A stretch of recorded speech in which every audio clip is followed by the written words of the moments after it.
કેશોદ શહેરના ચારચોક વિસ્તારમાં લાંબા સમયથી પાણી ભરાવાની સમસ્યાને લઈને વેપારીઓમાં ભારે રોષ જોવા મળી રહ્યો છે। વેપારીઓના આક્ષેપ મુજબ કેશોદ નગરપાલિકાને અનેક વખત મૌખિક તેમજ લેખિત રજૂઆતો કરવા છતાં સમસ્યાનો કોઈ કાયમી ઉકેલ લાવવામાં આવ્યો નથી। વેપારીઓનું કહેવું છે કે દુકાનોની આસપાસ સતત ગંદુ પાણી ભરાઈ રહેતા મચ્છરોનો ઉપદ્રવ વધ્યો છે અને ગ્રાહકો પણ દુકાનો સુધી પહોંચવામાં મુશ્કેલી અનુભવી રહ્યા છે। તંત્ર દ્વારા કોઈ કાર્યવાહી ન થતા વેપારીઓએ આખરે પોતાના ખર્ચે રિક્ષામાં રેતી અને ધૂળ મંગાવી દુકાનોની આગળ પાથરી પાણી ભરવાની સમસ્યામાં તાત્કાલિક રાહત મેળવવાનો પ્રયાસ હાથ ધર્યો હતો।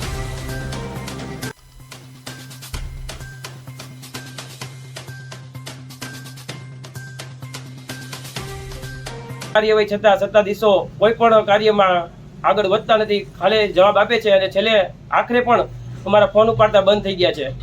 તો નગરપાલિકા સત્તાધીશોને એક જ સૂચના કે આ કેશોદ શહેરની સમસ્યામાં આપ ધ્યાન દોરો અને આગળ આવો।